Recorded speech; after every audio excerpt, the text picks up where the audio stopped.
हाय, नमस्कार. तुमचं सगळ्यांचं आपल्या आणखीन एका नवीन व्हिडिओमध्ये अगदी मनापासून स्वागत करते. सर्वांना श्री स्वामी समर्थ. तुमचा सगळ्यांचा आजचा दिवस खूप छान, मस्त, आनंदाचा आणि आरोग्याचा जावो अशी स्वामींच्या चरणी प्रार्थना करते आणि आजच्या व्हिडिओला सुरुवात करते. कशा आहात तुम्ही सगळ्याजणी? खूप छान, मस्त आणि मजेतच असणार. काल काही आपला व्हिडिओ आला नाही काही कारणांमुळे, कारण परवा ना खूप जास्त उशीर झाला. आम्ही बाहेर गेलेलो होतो ना, तर रात्री आम्हाला 12-12:30 वाजलेले होते घरी यायला. तर त्यामुळे काल काही व्हिडिओ म्हणजे मूडच नव्हता अगदी व्हिडिओ वगैरे बनवायचा, आणि मग मी काही शूट वगैरेही केलं नाही आणि तुमच्यासोबत व्हिडिओ शेअरही केला नाही.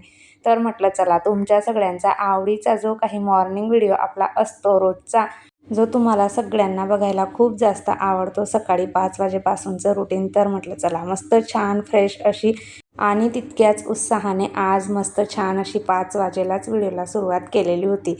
सगळ्यात आधी तर स्वतःचं आधी आवरून घेतलं, कारण आपण जरी घरात असलो तरीसुद्धा, जरी आपल्याला जॉबला वगैरे जायचं नसलं तरीसुद्धा आपण स्वतःचं आधी आवरून घेतलं पाहिजे. सकाळी व्यवस्थित छान केस वगैरे किंवा थोडीफार तयारी आपण सकाळी अंघोळ वगैरे झाल्यानंतर स्वतःचं केलंच पाहिजे तयारी, जेणेकरून आपल्याला स्वतःला छान वाटतं. किंवा डेली म्हणजे आपण एकदाचं कामांमध्ये लागलो ना, तर मग आपण परत त्या गोष्टींसाठी वेळ नाही काढत, की एकदाची कामं आपली सुरू झाली की लगोपाठ आपल्या कामांना सुरुवात जी आहे ती चालूच असते, एक संपलं की दुसरं. त्यामुळे मग जरा स्वतःचं थोडंसं तयारी वगैरे करून घेतलेली असली की जरा आपल्यालाही बरं वाटतं.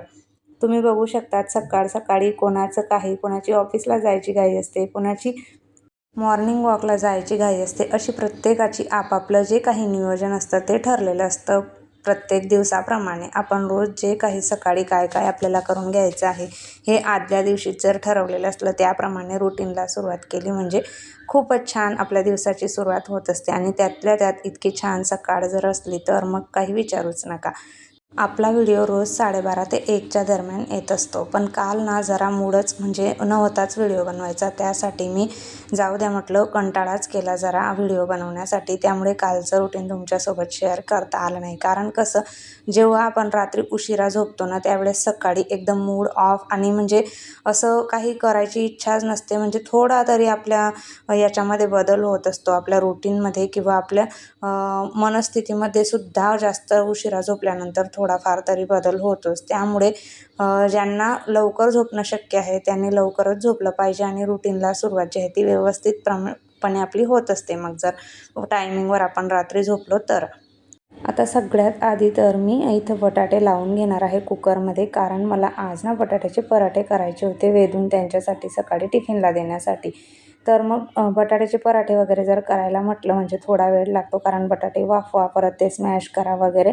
तर बाकीची जी काही कामं होतील माझी तोपर्यंत बटाटे वाफून होऊन जातील. त्यासाठी मग मी आधी सुरुवातीला बटाटे इथे वाफवायला ठेवलेले आहेत. तर काय करायचं, कुकरमध्ये कधीही आपल्याला पराठा बनवायचा असला ना, खाली पाणी टाकून दिल्यानंतर ना एका भांड्यामध्ये किंवा पातेल्यामध्ये छोट्या बटाटे कुकरमध्ये लावून द्यायचे वाफवण्यासाठी, कारण त्यामुळे ना बटाटा व्यवस्थित छान असा वाफवला जातो. आता बटाटे उकडत आहेत तिकडे, तोपर्यंत आता बाल्कनीमधलं सगळं आवरून घ्यायचं. तर जे काही रोजचं आपलं रुटीन असतं ते सगळं, तर आधी बाल्कनी झाडून वगैरे घेते आणि त्यानंतर तोपर्यंत आपले बटाटे वगैरे व्यवस्थित छान होऊन जातील. आणि झाडांचं जरा वेल आता इकडच्या साईडला असल्यामुळे छान मस्त हिरवीगार झालेली आहेत. आणि नागवेलीचा जो वेल आहे ना, तुम्ही आधी बघितलाच होता, त्याला जास्त उन्हाची गरज नसते. उन्हामध्ये जर असला ना त्याची पानं छान ग्रो वगैरे करत नाही, त्याला सावली लागते असं मला वाटतं. कारण आता 2 वर्ष झाले माझ्याकडे हे झाड आहे, त्यामुळे थोडा अनुभव आलेला आहे की उन्हात जर ठेवलं ना त्याला जास्त पानांची ग्रोथ त्याची होत नाही, आणि जर सावलीत असला ना छान मस्त ग्रो होतो आणि व्यवस्थित त्याची वाढ जी आहे ना ती होत असते. बाल्कनी झाडलेली आहे आणि त्यानंतर मग आता झाडू मारायला घेतलेलं आहे. सकाळी उठल्यानंतर आपण सर्वात आधी तर मेन महत्त्वाचं जे काही काम आपल्याला करून घ्यायचं आहे ते म्हणजे आपल्या घराला झाडू मारून घेणं. हे सर्वात जास्त महत्त्वाचं काम असतं आपलं. त्यामुळे सगळ्या कामांच्या आधी आपण घराला आधी रात्रीचं जे काही पारुसं असतं ना घर, ते सगळं व्यवस्थित असं झाडून घेतलं पाहिजे. छोटं घर असलं तर मग जेवढा आपण किचनचा एरिया असतो ना तेवढा तरी निदान आपण तिथल्या तिथं झाडू मारून घेतला पाहिजे. बेडरूमला आमची क्लिनिंग सकाळी होत नाही झाडू वगैरे मारून, कारण नंतरच होते 7 नंतरच बेडरूमचे झाडू वगैरे मारून होतो. सकाळी मात्र हॉल आणि किचन हे 2 रूम मी इथल्या इथं झाडून घेत असते आणि मग त्यानंतर मग स्वयंपाक वगैरे टिफिन द्यायचा असला किंवा नाश्ता वगैरे झाल्यानंतर किंवा बाकीचे सगळे उठल्यानंतर अंथरुण वगैरे आवरून झाल्यावर मग बेडरूममधलं झाडून होतं. सकाळीच जर मोबाईलला स्तोत्र मंत्र वगैरे लावून दिले ना, तर जी आपली सकाळ आहे ना ती अजून जास्त छान होऊन जाते आणि त्यातल्या त्यात म्हणजे अंगणामध्ये दिवा आणि आपल्या तुळशीजवळ दिवा असला की घरातील वातावरण जरा जास्तच प्रसन्न होतं. आता आपल्याला इथं अंगण वगैरे तर नाही आहे, पण आपल्या उंबरठ्याच्या समोर आपण एक दिवा लावून घेऊ शकतो किंवा तुळशीच्या समोर असा मस्त दिवा वगैरे लावून झाला की जरा छान वाटतं. तुळशी मातेजवळही अशा अंधारामध्ये दिव्याचा प्रकाश जो आहे तो पडलेला असतो आणि त्यामुळे जर वातावरणामध्ये जी प्रसन्नता येते ना, तर काय सांगू, खूप जास्त प्रसन्न आपल्याला वाटत असतं. त्यामुळे मग आता तुळशीची पूजा झालेली आहे आणि बाहेर उंबरठ्याजवळही दिवा लावून घेतलेला आहे. सकाळी थोडंसं पाणी शिंपडून झालेलं होतं आणि झाडू मारून घेतलेला होता बाहेरच्या साईडने. पुसायचं वगैरे राहिलेलं आहे. ज्यावेळेस लादी वगैरे क्लीन होते ना, तेव्हाच बाहेरच्या साईडने पुसून घेते. काल मंगळवार असून सुद्धा हळदीचं लेपन केलं गेलं नाही आणि रांगोळीसुद्धा काढली गेली नाही. आज मात्र आवर्जून रांगोळी काढून घेईल, कारण उद्या गुरुवार असल्यामुळे उद्या छान लेपन वगैरे आणि आपली रांगोळीही काढून होईल सकाळीच. तर बाहेरची सगळी पूजा वगैरे झालेली होती आणि त्यानंतर मग आलेली आहे किचनमध्ये. जे काही रात्रीचं आपलं भांडी वगैरे आहेत ती लावून घ्यायचं काम आधी ते करून घेते आणि श्री सुक्तम जर आपण सकाळी असं मस्त छान दिवे वगैरे लावून झाल्यानंतर मोबाईलमध्ये म्हणा किंवा टी व्हीवरती लावून दिलं ना, तर खूप जास्त प्रसन्नता वाटते किंवा आपला दिवससुद्धा खूप छान मस्त आनंदाचा जातो, असा मला तरी अनुभव आहे. आणि घरातल्या सगळ्यांचं सुद्धा श्री सुक्तम ना अगदी म्हणजे पाठांतरच होऊन गेलेलं आहे. सगळ्यांचं झालेलं आहे, कारण रोजच्या रोज जर आपण ऐकत राहिलो तर श्री सुक्तमचं पठण करत राहिलो तर आपल्या लक्षामध्ये येत राहतं किंवा मुलांचं सुद्धा व्यवस्थित छान. संध्याकाळी तर त्या देवपूजा करतात त्यावेळेस श्रीसुक्तमचं पठण दोघीजणी करतच असतात. त्यामुळे संध्याकाळी मी आता काही मोबाईल वगैरेवरती लावत नाही. सकाळच्या टायमिंगला लावून देते, कारण तितका वेळ नसतो सकाळी. आणि कामांचीही आपली घाई गडबड असतेच किंवा टिफिनची म्हणा किंवा स्वयंपाकाची काही ना काही आपली गडबड असते. आजचं जे मॉर्निंग रुटीन आहे आपलं ते म्हणजे घरी राहणाऱ्या महिला किंवा ऑफिसला जाणाऱ्या दोघींसाठीही महत्त्वाचं किंवा आपल्या घरून वर्क फ्रॉम होम करणारे जरी असले तरी आपल्याला नाश्ता किंवा जेवण हे दोघं बनवावेच लागतात. घरी जर जेंट्स लोक असले तर सकाळी याच्यामध्ये नाश्ता तर द्यावाच लागतो किंवा स्वयंपाक पूर्ण दुपारचा सुद्धा आपल्याला करावाच लागतो. त्यामुळे मग सकाळी नाश्ता आणि जेवण आपलं दोघेसुद्धा याच्यामध्ये येणार आहेत आणि सुट्टीच्या दिवसातसुद्धा आपलं हे रुटीन जे आहे ते खूप जास्त महत्त्वाचं उपयोगी पडणारं असं आहे. कारण सुट्टीच्या दिवशीसुद्धा आपला सकाळी नाश्ता वगैरे होत असतो किंवा दुपारचं जेवणाचं आपल्याला करावंच लागतं. बटाट्याची साल काढून घेतलेली आहे. त्याच्यामध्ये बारीक चिरलेली कोथिंबीर, हिरवी मिरची आणि लसूण याची पेस्ट घातलेली आहे आणि व्यवस्थित छान असं मिक्स करून घेतलेलं आहे. चवीप्रमाणे मीठही घातलेलं होतं. थोड्या ओवा घातलेल्या होत्या मी व्यवस्थित हाताने क्रश करून. कारण ओवा मी बऱ्याच वेळेला ना कणिकमध्ये घालते, पण आज काय झालं, कणिक पीठ मळताना ना माझ्या लक्षातच नाही राहिलं, म्हणून मग मी याच्या सारणामध्येच टाकलं बटाट्याच्या, की जेणेकरून त्याच्यामध्ये व्यवस्थित असे ओवा मिक्स होतील. आणि ओवा घातल्यामुळे तर पराठ्याला खूप छान अशी चव पण येते. ज्या पद्धतीने आपण पुरणपोळी करतो ना त्याच पद्धतीने सेम मी हा पराठा बनवलेला आहे. बऱ्याच वेळेला काय होतं ना, पराठा आपण बनवत असलो की पराठामध्येच फाटतो किंवा त्यातलं जे सारण आहे ना ते बाहेर पडतं, व्यवस्थित पराठा बनत नाही किंवा फुगतही नाही.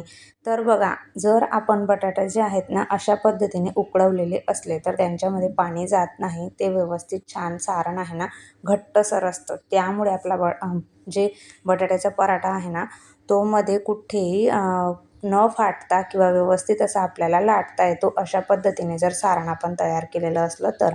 तुम्ही जर डायरेक्ट पाण्यामध्ये बटाटे घालत असाल उकडण्यासाठी तर एकदा ह्या पद्धतीने ट्राय करून बघा. तुमचा जो पराठा आहे ना बटाट्याचा तो 100% फुगेल. अगदी आपल्या पुरणपोळीसारखाच आपला हा पराठा आहे ना तो तयार होतो. जेणेकरून त्यातलं सारण आहे ना ते जर घट्ट असलं व्यवस्थित छान तर मग आपला पराठा मस्त होतो.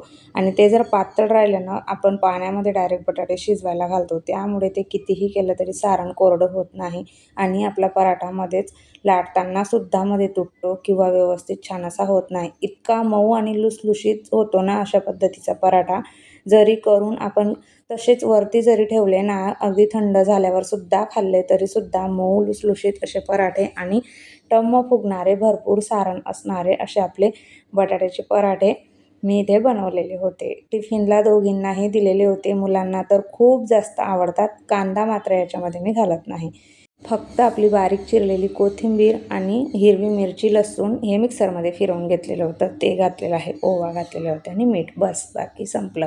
सगळे गेल्यानंतर मग आपली जी काही सुरुवात आहे ती म्हणजे यांना पाणी देणं, कारण सकाळ सकाळी झाडांना पाणी वगैरे दिलेलं चांगलं असतं आणि ते एक काम झालं म्हणजे आपलंही पुढच्या कामांची तयारी जी आहे ती व्यवस्थित करता येते. म्हणून आधी सगळ्या झाडांना मी पाणी घातलं. वेदू गेलेली होती सकाळी 7 वाजेला. इतर वेळी हे नसले घरी तर मग मला जावं लागतं. पण मग असलेच तर मग गेले तर मग तेवढं आपली कामांना सुरुवात जी आहे ती लवकर होत असते. किंवा रोज रोज आपण सोडायला आणायला जात असतो ना, तर तरीसुद्धा आपल्यालाही कंटाळा येतोच. एखाद्या दिवशी आपण म्हणतो की अरे आता रविवारच्या दिवशी तर आपण म्हणतो दिवसभर तर गाडीला हातच नाही लावायचा बाबा, कारण आठवडाभर खूप दमछाक होते. आणायला जा, सोडायला जा असं म्हणून एक दिवस तरी आठवड्यातून तेवढी सुट्टी.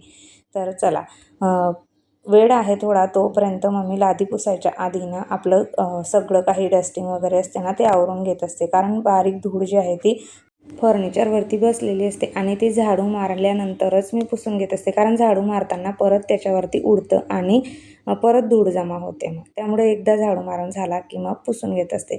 बघू शकतात तुम्ही पराठा किती मऊ आणि लुसलुशीत आहे आणि दोघं बाजूंनी अगदी व्यवस्थित असा ओपनही झालेला आहे. आतमध्ये भरपूर सारं सारणसुद्धा होतं. नाश्ता वगैरे झाला. थोडं दही घेतलेलं होतं पराठ्यासोबत आणि मस्त छान झालेला होता आणि थोडी चटणी घेतलेली होती आपली लसूणची. सॉस वगैरे खातात, मुलांना आवडतं, पण मला ते सॉस वगैरे काही जमत नाही. मी खातच नाही ते. त्याचा वासच वेगळा येतो जरा. त्यामुळे मग आणि आपल्याला सवयही नसल्यामुळे मग आपण दही वगैरे ठीक आहे, दह्यासोबत तर पराठा छानच लागतो. मग दही घेतलेलं होतं थोडं. नाश्ता वगैरे झाला आणि त्यानंतर मग आपली स्वयंपाकाची तयारी. तर आमच्या खानदेशाकडे ना मस्त असे हिरवे वांगे असले की अशा पद्धतीने आपली वांग्यांची भाजी जी आहे ना ती बनवली जातात. तर ही वांगी गावाहूनच आणलेली होती. तुम्हाला मागच्या व्हिडिओमध्ये मी सांगितलेलंच होतं. तर मग वांगे जर आपले खानदेशातून आलेले आहेत तर आपली भाजी पण खानदेशी पद्धतीने झालीच पाहिजे म्हटलं. त्यासाठी आज ठरवलेलं होतं की मस्त अशी खानदेशी पद्धतीने आपली काळ्या मसाल्याची वांग्याची भाजी आपण बनवूयात. सुरुवातीला मी काय केलं, वांगे कट करून घेतलेले होते आणि त्यानंतर मग छान मस्त तेलामध्ये जिरे, मोहरी आणि थोडी हळद घालून मस्त छान परतवून घेतले. वांग्यांना आधी मीठ आणि हळद थोडी लावून घेतलेली होती मी आणि व्यवस्थित छान तेलामध्ये परतवून घेतले आणि त्यानंतर मग इथे आता तव्यावरती कांदा मस्त छान असा परतवून घेतला आणि त्यानंतर त्याच्यामध्ये खोबरं घातलेलं आहे, लसूण घातलेलं आहे, धना पावडर, लाल तिखट आणि आपला खानदेशी काळा मसाला आहे तो घातलेला आहे. छान व्यवस्थित असा मिक्स करून घेतलेला आहे, परतवून घेतलेला आहे. म्हणजे आपला काळा मसाला इथे तयार झालेला आहे. टोमॅटो घातलेला होता बारीक कट करून घेतलेला आणि मिक्सरमध्ये मस्त छान असं वाटण तयार करून घेतलेलं आहे. त्यानंतर मग परत कढईमध्ये तेल घातलेलं आहे आणि तयार केलेलं वाटण आता याच्यामध्ये घातलेलं आहे. चांगलं व्यवस्थित असं वाटण आपल्याला परतवून घ्यायचं आहे. सुरुवातीला जेव्हा कांदा भाजून घेतला ना तेव्हा तो कांदा आहे ना आम्ही एकदम काळपट असा होऊ देतो, म्हणजे चांगला व्यवस्थित असा परतवून घेतो. कारण का तर मग ह्या भाजीचं नावच काळ्या मसाल्याची भाजी असते. त्यामुळे कांदा जरा व्यवस्थित छान परतवलेला असला तरच भाजीला छान मस्त असा रंग आहे ना तो येत असतो. त्यामुळे व्यवस्थित छान कांदा परतवतानाच काळसरट असा कांदा परतवून घेतलेला होता. तुम्ही जर तिकडचे असाल तर तुम्हाला माहीतच आहे आमच्या गावाकडे कशा पद्धतीच्या भाज्या असतात आणि रोजच्या रोज मी ज्या बनवते त्या आमच्याच साईडच्या असतात. जास्त नवीन काही नसतं. तिकडचेच माझ्या रेसिपी असतात. जे परतवून घेतलेले वांगे होते ना ते वाटण छान मी थोडंसं पाणी घालून झाकण ठेवून तेल सुटेपर्यंत परतवलेलं होतं. त्याच्यामध्ये ते वांगे घातलेले आहेत आणि पुन्हा एकदा व्यवस्थित असं मिक्स करून घेतलेलं आहे. पुरेसं असं थोडंसं त्याच्यात पाणी घातलेलं आहे आणि चवीप्रमाणे मीठ घातलेलं आहे आणि 5 ते 7 मिनटं मस्त छान अशी भाजी शिजवून घेतलेली आहे. वांगे सुरुवातीला तेलामध्ये परतवलेले असल्यामुळे जास्त शिजवायची गरज नाही आहे भाजीला, कारण वांगी कोवडीही होती त्यामुळे लवकर शिजलेली होती. मस्त भाजी 5-7 मिनटं शिजवून घेतली. वरून बारीक चिरलेली कोथिंबीर घातलेली आहे आणि मस्त अशी काळ्या रश्श्याची आपली वांग्यांची भाजी तयार झालेली आहे. लगे हात एका साईडला मी चपात्या करायला घेतलेल्या होत्या आणि सगळं काम मला 10:30 पर्यंत कंप्लीट करायचं होतं, म्हणजे 10:15 पर्यंतच करायचं होतं. कारण सिद्धीला 10:15ला स्कूलमध्ये जायचं होतं. तिची 10:30ची स्कूल होती. तोपर्यंत मी पूर्णपणे सगळी कामं आवरायचा प्रयत्न करत असते, कपड्यांपासून लादीपासून सगळं काही. तर मग इथे आधी मी किचन आवरून घेणार आहे आणि त्यानंतर मग घरातलं बाकीची जी काही कामं आहेत, कपडे तर सकाळी धुवून झालेले आहेत. माझी नाश्ता झाला की मी आधी कपडेच धुते आणि आता किचनवरचा स्वयंपाक झाल्यानंतर पूर्ण जो काही पसारा होता तो आवरून झालेला आहे. किचन स्वच्छ असं धुवून घेतलेलं आहे आणि आता पुसून घेत आहे, म्हणजे किचनही आपलं चकाचक झालेलं आहे. त्यानंतर आता लादी आणि मग मला सिद्धीला सोडायला जायचं आहे. 10:15ला मला घरातून निघायचं होतं.